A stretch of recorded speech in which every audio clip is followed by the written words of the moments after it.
అస్మద్గురుభ్యో నమః. భగవద్బంధువులారా, ఇవాళ సూర్యగ్రహణం. మనకి గ్రహణ సందర్భంలో ఏ మంత్రాలు చదువుకోవాలి, ఏమి చెయ్యాలి, ఎలాంటి ఫలితాలు ఉంటాయి అన్నదాని మీద చాలా విస్తారంగా పండితులంతా కూడా చాలా అందంగా అందిస్తున్నారు. మంత్రబలంలో కూడా ఒక విశేషమైన మంత్రాన్ని మీకు అందించడం జరుగుతుంది. ఇది సూర్యగ్రహణం ఉన్న రోజు గనక ఈ రోజుని పట్టు విడుపులయందు స్నానాలు చేసి, పట్టిన తర్వాత స్నానము చేసిన తర్వాత విడుపు వరకు కూడా యథాశక్తి చెప్పడం అన్నది చాలా తేలిక. అయ్యా మేము ఉద్యోగాల్లో ఉంటాం, చెయ్యలేము, దానివల్ల మాకు పాపం కలుగుతుందా, లేదా అయ్యో మేము ఎక్కడ ఉన్నాం, ఇలాంటి ఆలోచనలు ఏమీ పెట్టుకోకండి. మీరు మీ నిత్యకృత్యాలలో ఉండండి. వీలైనట్టయితే పట్టినప్పుడు విడిచినప్పుడు 2 సార్లు స్నానం చెయ్యండి. ఎందుకంటే శాస్త్రము తెలుసున్న వాళ్ళు సాధారణమైన వాళ్ళని బెదరగొట్టి వాళ్ళ మనస్సుల్ని చెదరగొట్టకూడదు. పూర్వకాలంలో అంత అవకాశం ఉండేది కనుక చేసేవారు. అలాంటి వాళ్ళ కోసం ఒక అద్భుతమైన శ్లోకం, అది వామన పురాణంలో మనకి అందించాడు వ్యాస భగవానుడు.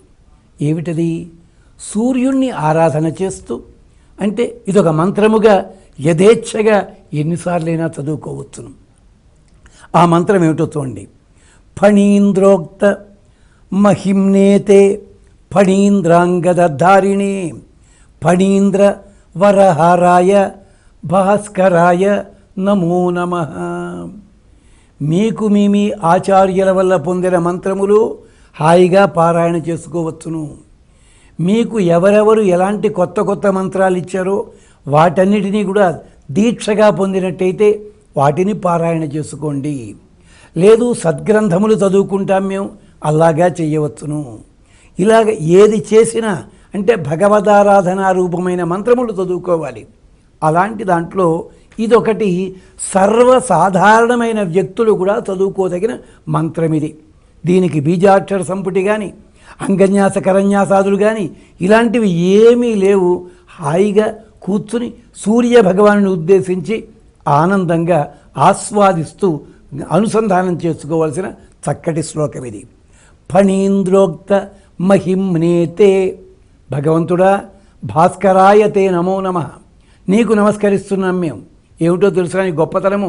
ఫణీంద్రోక్త మహిమ్నే. ఫణీంద్రుడు అంటే ఆదిశేషుడు. ఆదిశేషుడే స్వయంగా నీ మహిమ గురించి తెలిపాడు ఒక సందర్భంలో. ఫణీంద్రోక్త మహిమ్నేతే ఫణీంద్ర అంగదధారిణి. సూర్యభగవాని రూపంలో అంగ ప్రత్యంగములలో పాములే ఆయనకి ఆభరణములుగా ఉంటాయి. పరమశివుల వారికి మాత్రమే కాకుండా ఈయనకు కూడా ఫణీంద్రాంగదధారిణి ఫణీంద్ర వరహారాయ. నీకు హారములు కూడా పణులే. ఎంచేత సూర్య భగవాని రథానికి గుర్రములు ఉన్నాయి కదా, ఆ గుర్రములకి కళ్ళెములుగా ఉపయోగిస్తాడు పాములని. అంచేత అవి కూడా హారములే, అవి కూడా అలంకారములయ్యాయి. ఫణీంద్ర వరహారాయ భాస్కరాయ తే నమః. భాస్కరునికి నీకు నమస్కారము. భా అంటే కాంతి, కాంతికి మూలమైన వాడివి, నీకు నమస్కరిస్తున్నామయ్యా.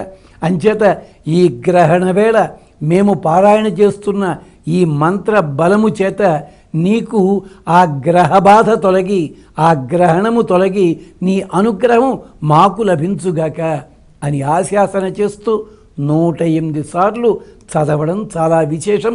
కనీసం 108 సార్లు పట్టు విడుపుల మధ్యని ఏ సమయంలోనైనా శుచిగా ఉండి చెయ్యండి.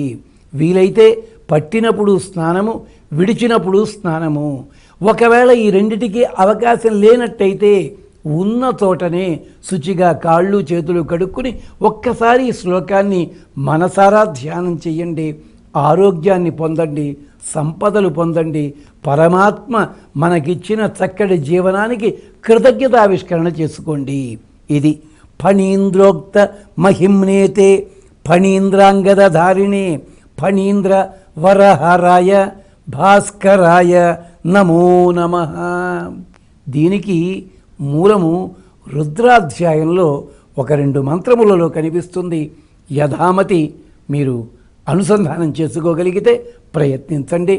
ఇది సూర్యగ్రహణం రోజుని చదువుకోవలసిన చక్కటి శ్లోకము, మంత్ర బలమును కలిగించే శ్లోకం ఇది. మరి మరో విశేషంతో మళ్ళీ కలుసుకుందాం. స్వస్తి.